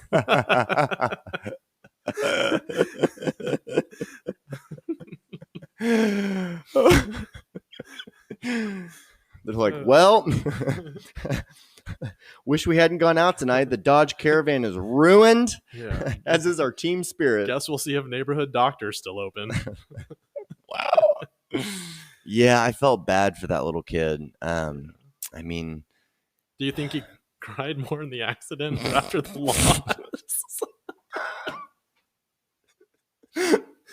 I don't know what happened to you at Technology Trip, but you're funnier and more truthful today. You're a little darker. It's very refreshing. Thanks, man. I caught up on sleep. It's probably this 14 consecutive days of rain and cold that we're experiencing. Yeah. Hey, you were talking about an acquittal. I have a must heard. Do you have a segue, Brad? Yeah. You want to know who did not get acquitted? I don't know why it's already funny. Well, today, our friend Jussie Smollett got indicted. For what? For his little lie that he told about being beaten up. Right. I understand that. For what, though? What was the indictment for? I thought they dropped all charges. Like, what charge is it? No, it was for being a hoaxer and a huckster? Yeah. I thought they dropped that. No.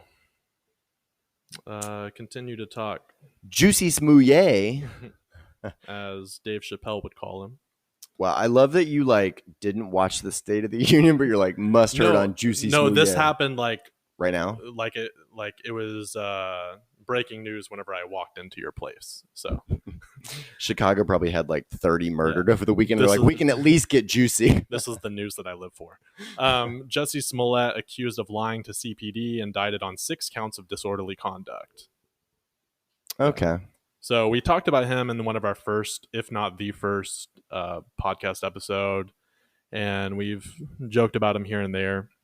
But he was an actor on the show Empire, and he had lied and said that he was attacked because, like, it was an alleged racist and anti-gay attack, and he ended up lying. And I guess what was it that he had hired these men to attack him? Are you looking to recap the original sin? Well, he claimed that he was attacked in the street by 2 red hat wearing white guys that screamed, "This is MAGA country," called him the derogatory F word for gay people, and then poured bleach on him and a noose around his neck after beating him up, even though it looked like he had like 2 little perfect cuts under his eyes or something like that. But as it turns out, he hired 2 Nigerian brothers to just be in the area. I think, I don't even know if they laid hands on him or what the deal was, but and then he staged everything.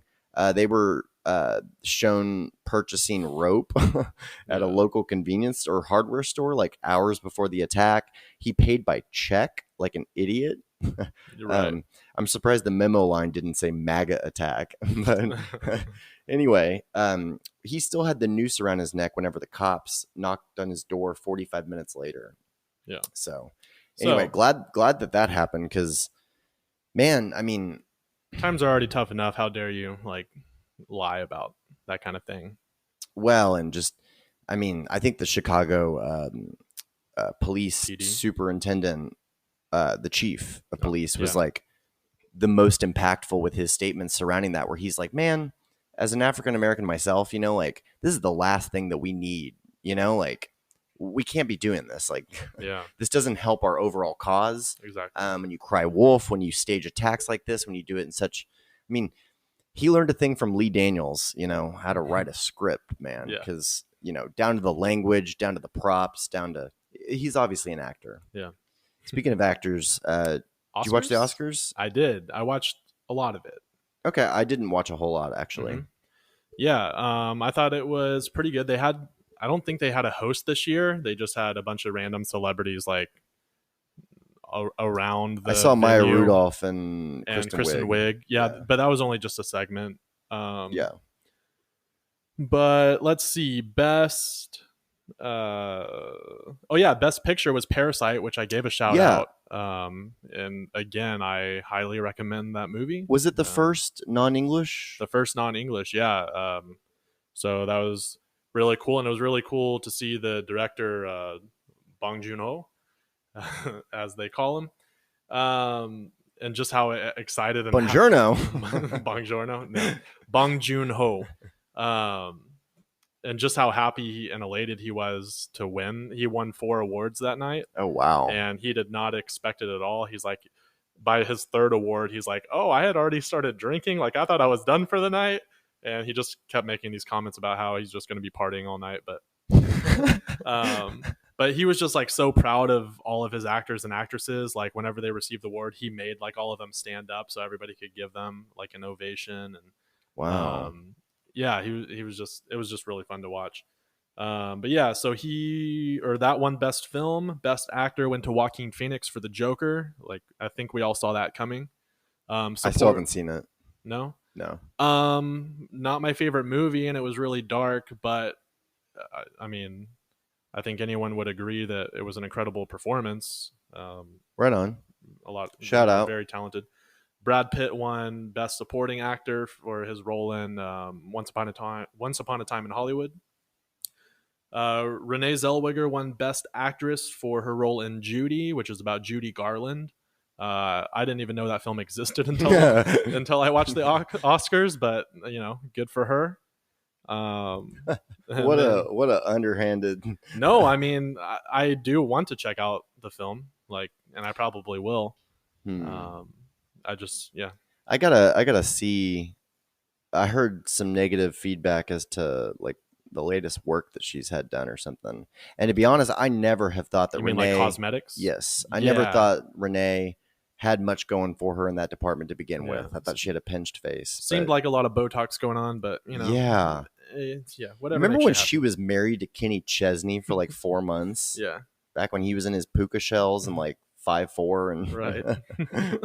Well, I mean, his little tank top. And only one of those has changed. Like, I guess he's not wearing puka shells anymore. But is he not? I don't know. He certainly hasn't gotten taller.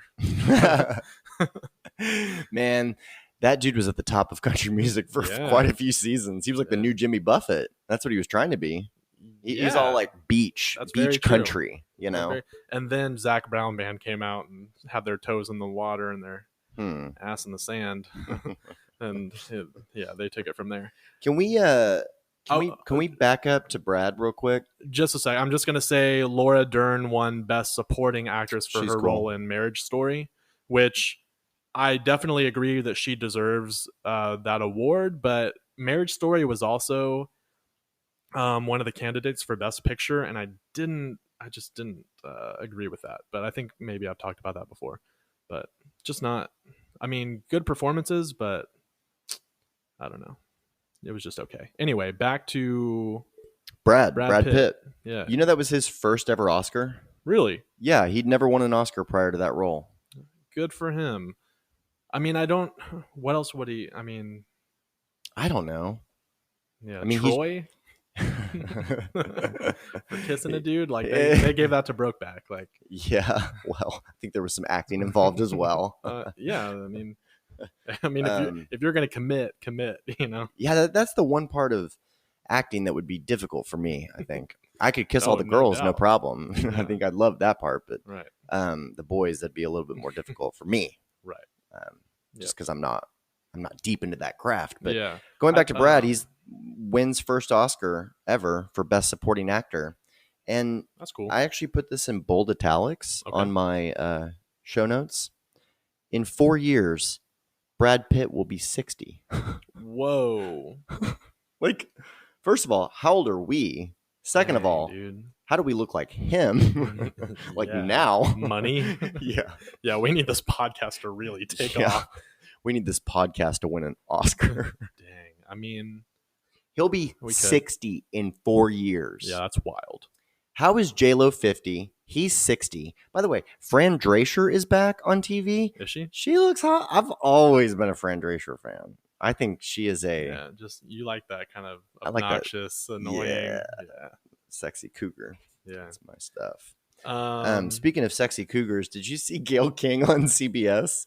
I saw that she caught some heat, right? So I was at dinner the other night and somebody brought up they loved our last podcast show, which was the death episode. Kobe, you know, what does it mean? You know, all of that. And they said, we loved all your reflections. But we think that you missed an opportunity. And I was like, what?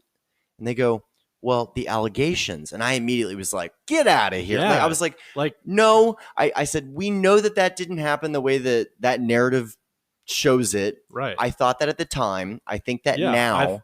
Yeah. And they were like, well, it could have been an opportunity. And I was like, it's not time or place. But apparently we found the time and place about a week later. About a week after his death, week and a half. Yeah, now we can talk about it mainstream because somebody talked about it whenever they shouldn't have. Like, she caught a lot of heat for that. Snoop Dogg got involved and a bunch of... Anyway, explain what happened first. I guess Gayle asked Lisa Leslie... That's her name, right? Lisa Leslie? Maybe. Top WNBA player. I think she's retired now. And she asked about that allegation. Like, what role should that play in his legacy? And Lisa was basically like, step off, girl. Like, you know, that shouldn't be associated with his legacy, like blah, blah, blah. And for the record, I mean, I know that powerful men and men in general do terrible things every single day of life. Yep. I do think that based on everything else that he showed us, and some of the material physical evidence that was present at the scene, which included artifacts from multiple men, let's say. Yep. Okay. And one of them was we're talking about semen. Yes, we're talking about sailors. All right. No, she had multiple men's DNA in her panties. Yep. All right. and she was like 19 or 20. She settled out of court for a large sum of money. He has never had another allegation like this. He's also beautiful, wealthy, legend, hero. It's not to say that he can't make a bad decision. It's simply to say that I don't think he was in the practice of doing so, needing to do so. And he totally copped the cheating on Vanessa. He was like, listen, I was unfaithful. Like, I had sex with her. I did, but it was consensual. So, you know, it's been hard because I also have in my show notes. Did you see my boy Ari Shaffir? No. Okay. Do you know who that is? Yeah, the comedian. Yeah. So I saw him in show, like live in show last year. Yeah. We hung out. We took a picture. I love him. He's on Rogan all the time. He's part of the Sober October crew. Really funny dude. He has this thing where he goes on social media and as proximate to the passing of whoever was special as he can, he will trash them. Yeah. Like when what happened to Mr. Peanut recently? Like he was retired or something like that. He went on a rant about that guy. Yeah. Like he trashes you on your gravestone. Right. Well, he posted a tweet about, oh, great, like Kobe Bryant died 23 years too late today. You know, it's crazy to see how the Hollywood elite, they like winning Lakers basketball games more than they dislike rape. I'm so glad that he's dead. What a great day. Hashtag F the Lakers. Like, whoa. And then did a video that was just basically mocking the death. And, he even said something like, hey, way to not gas the chopper up, homeboy. Like, just, he really laid into him. And people, I saw it happen like within the first several hours. And like, he was getting a lot of engagement. It was one of those where like the comments were 5 times the retweets, which is never a good sign. Right. And he got into serious trouble. He got death threats. His casting agency, his entertainment agency pulled their affiliation with him. He had canceled shows. He got death threats. All the comedians' podcasts, including Rogan, Fighter and the Kid, every single one of them had to address the Ari Shaffir incident because he ended up posting like a 10-page letter on Twitter, like where you have to scroll through type deal, just talking about, hey, like I have a niche dark following. They enjoy the way that I roast people on the day of their death. I didn't realize what a legend, this was going to end up being. I've always historically hated the Lakers and made that very much known. And so he writes this long kind of explanation / apology / do you see it from my side now? Yeah. But then still finished it with like, F the Lakers. Yeah. Because he still feels that way. And some people have accepted it. In the interim, he's disabled the retweet feature on Twitter. Okay. And people have recommended going into hiding because he got killed because he did it day of. He did it that Sunday. Yeah. So anyway, when I saw Gayle King a week and a half later asking Lisa Leslie, I was like, oh, this isn't an issue as much anymore. Plus, I'd already gotten the feedback from the podcast listener that we'd missed an opportunity. And I was just like, I disagree. I think that's gross to bring that up. And obviously we could never have done it, but any, celebrity interviewer you had so many years to interview him and ask him these questions whenever he was alive, and you're bringing it up now after his death. I think that's just poor taste, especially with how the trial went down and how everything was dropped. We're just trying to establish precedence as society because we are so narrow and shallow as a society that we have to think about people and be able to sum up yay, nay, good, bad, relevant, not relevant, good person, bad person in 3 seconds. Like Bill Cosby, bad, rapist, we hate him, terrible. America's dad to America's felon, Kobe Bryant, legend, hero. But, there was that one thing. Like, does that have is there a chapter for that in his biography in the future? Sure. I think there is, because part of the thing that I told the listener, I was like, listen, you didn't want us to cover that because the most inspiring thing about that whole situation was how he came back and hung 70 points every day of court whenever he would get choppered in from the courthouse to the game. Yeah. Like that, he'd be wall to wall ESPN. Right. We didn't already talk about that. No. I feel like I've already this was my rebuttal to the listener just because I was like, this is we would have handled it in a much different way than you might have thought. And maybe that's just what they want from us, is to reflect on that. But I don't think that happened in the way that it was presented. Nah, he wasn't even in the ground yet. Like, yeah. Anyway, Ari's thing was yeah. Yeah. So I was going to ask you, because you're a big fan of his, like, how are you feeling after that? Like, what are your thoughts?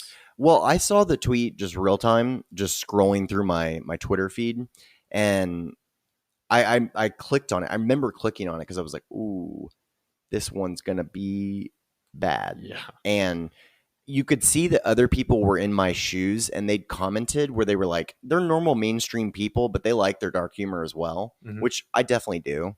I think that they were tweeting like, ouch, Ari, this might be the one that does you in, buddy. Like we love it, but you know, it's hard because Kobe was on such a different international level, and that was so proven by anybody giving it any amount of flack in the first several weeks since his death. But I don't know, man. Like, I don't really care what you say. Like, it didn't really affect anything to do with Kobe. Kobe's legacy remains the same. Yeah. I knew that it was a joke because I knew that he was a comedian, but I'd also been to a live show of his. I've watched all of his podcasts. Like, I know his life story.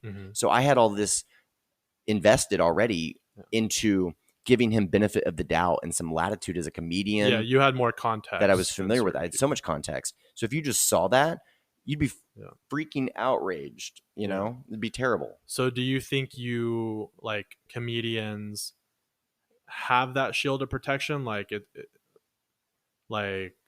should we grant them to be able to joke about any, like, can you go too far?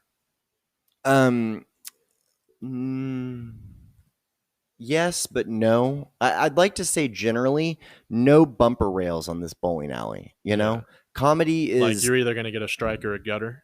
Well, yeah. Like, you can choose to roll yourself into the gutter. Like, he has the right to say that.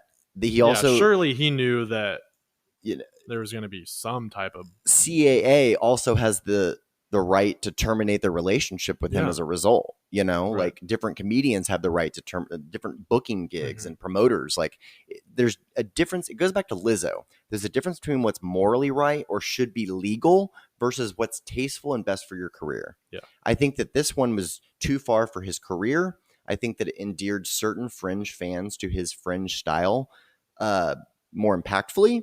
Yeah. Maybe they feel like they're going through some persecution together. I personally didn't like it. I also didn't think that there hadn't been enough time for him to work out something to actually be funny about it. Now, listen, give me a good joke about virtually anything that's maybe 90 days old or more, and I'm going to laugh. Like, Louis C.K.'s bit about the Twin Towers is one of my favorite of all time. Yeah. Like, I guess we can't say that one on this podcast, but look that up, people. Louis C.K. Twin Towers. I'm trying to think of another one. Like, I love all the roasts. Yeah, I mean, if you watch Anthony Jeselnik's, I love Pete Davidson's bit about the Twin Towers where he's roasting J Beebs, and he's like, "Hey, J Beebs, like, I lost my dad in the Twin Towers on September 11, and you know, I miss him a lot. But then I saw your dad, Justin, and now I'm glad mine's dead." Just like, pretty dark stuff. But at the same time, that was his own personal experience that he could share. Ari had no shared experience with Kobe or anything to say, but I don't know. Teach their own. He shouldn't have said it. The thing that I didn't like were comedians like Chris D'Elia even came out on the Congratulations podcast and panned it and said he shouldn't have done that. And I was just kind of like, maybe you shouldn't cast a stone. Yeah. You know? Like, people were on Louis about the leaked set where he makes fun of the Parkland shooting kids. And he's like, just because, you know, you didn't get shot doesn't make you a hero. Yeah. Where he was like, so you just pushed a fat kid in the way and like crouched down. Like, I don't want to hear you talk. Like, which I thought everybody said, oh, the bit's still getting worked out. I thought it was hilarious, even in its current form. But he's a very dark humor person. Right. Yeah. Anyway. What else you got? Yeah, so that's why we didn't choose to address that, because it wasn't even on our radar to even think about in that respect. Right. Although it is, when you bring it up, it's hard not to. Like, in certain ways, I thought, how many days are going to go by before anybody in the mainstream media says anything about that? Given the fact that we've just come so far through the Me Too movement and, all of these different kind of social justice campaigns that many of them necessary and needed. Yeah, and I totally agree. And I think we should talk about those things. However, just knowing the context, like, I don't think you can hold up his allegations compared to other, like, Me Too movements that have provided more proof and, in which the actors or the, producers or whoever it was taking advantage of women, the amount of proof that was there. Yeah. That's just me. I don't know, man. It's tough. Life is fickle. I hope that we remember Kobe for positive things, but I hope that we also provide a comprehensive view of everyone's life and understand that it's complex. And I've made obviously I've never assaulted anyone, but I've made mistakes in my life, not related to that, but just in every area, So that brings up the conversation. Like, if you were to make a huge mistake, is it possible for you to grow? And should we allow that person to grow after? Well, what's the timeout period? Like, how long can you be banned from Twitter? Right. How long can, if you dead name someone on Twitter, but you learn your lesson, can you come back? Like, I don't know. Well, what are the parameters surrounding this? Like, you asked about what was coof with comedy. Well, here's the thing. If I say, no, you shouldn't make a joke like that, in 6 months, the joke might have played off great. It might have played off great. Social media has given us all the ability to instantly access everyone. And going back to Louis C.K., one of the things that Rogan always says about Louis that he always kind of thinks about, because it's so straightforward but weird at the same time. He goes, people talk, and Twitter, it's just talk. Yeah. It's just people talking. It's just written down. Yeah. And we frame it, we screenshot it, we take it down, people delete it, but people already have screen grabs. But it's just talk. It's just fleeting. It's just fleeting talk. Thoughts. Yeah. Yeah. How many times have we said something terrible about somebody that we know? Not in the last 10 years, but certainly before that. Yeah, for sure. There's been a lot of growth over the years. Yeah, for sure.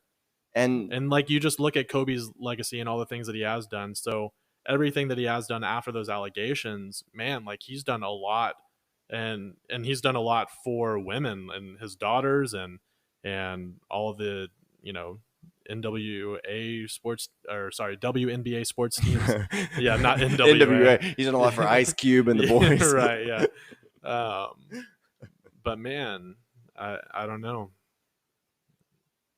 Like, you just look at an interviewer trying to kind of tarnish his name without highlighting all of the goods. It just felt like she was kind of jumping on that opportunity rather than bringing it up.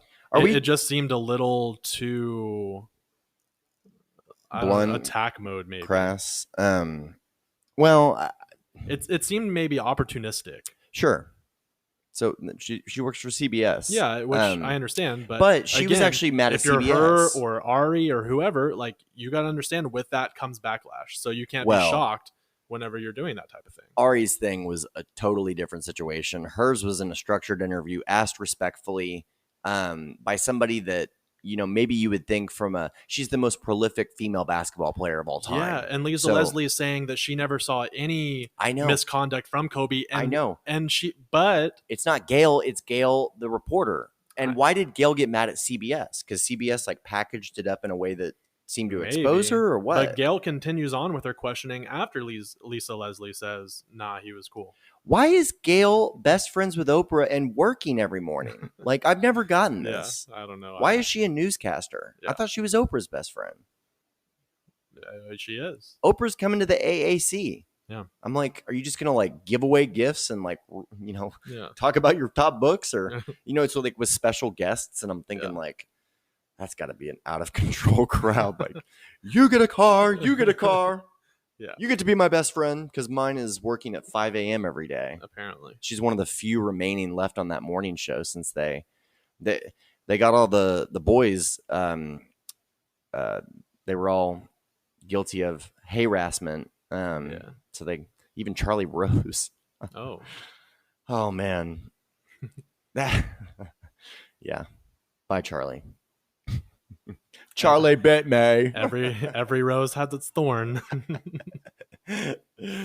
So stupid. Well, I'm glad you're back safe. Yeah, man. You're I am back too. near to the pod in your near pod. Any worries about coronavirus now that 1,000 people are infected? And Nah, do you know how many? No, I'm sorry, 42,000 people are infected. 1,000 are dead.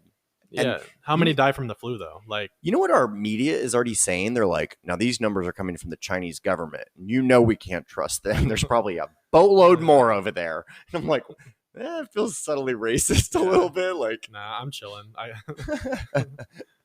I have a lot of nursing friends. They told me not to worry. So American Airlines is like not flying to China for the next month or two, I heard. Yeah. I mean, this is crazy. Yeah. And they think that it came from the planguin. They thought it came from bats. Oh. And it turns out it came from the pangolin. Interesting. Have you seen this? It's Nope. like a anteater meets an armadillo meets Satan. Like it's the scariest looking Sounds scaled like thing. It would cause a disease. But that's the nastiest thing about China. Yeah, I wanted to find a different way to put that, but the reason why I've never really wanted to go is because I'm like, I don't know what I would eat except McDonald's the entire time, because I'm being raised SDA. I still can't do like all the creepy crawly things in the sea, and I'm disgusted by. I remember going to a crab fest in Baltimore, and I split 3 apart and like kind of ate them, and the girl next to me had 13. The amount of time it took me to eat 3, and I was just like, gross. This is so nasty. Yeah. So I can't get behind it, but those Asian cultures eat everything under the sun. The fact that we're like, was it the pangolin or the bat that infected the first Chinese person is disgusting. Yeah. Watch us get canceled for that. We'll be all right. I know our demographic. Our food's not going to be sent back. Listen, all you WASP Republicans out there listening next year, Gideon Bibles in your drawers. We hope that your chilies, we hope chicken crispers come out right, and you don't have to send them back this week. And we hope that you don't have to add anybody to your prayer list this week, if you know what I mean. Yeah, and may your beans not be filled with lard. I hope that you have all the different agenda items that you need on Mayor Pete and the leftist agenda, and how Rush Limbaugh needs our support in this. Yeah, right. Rush Limbaugh's a goner. I don't know, but he got the Medal of Freedom, although by Melania, so it doesn't feel like it has the same impact. No.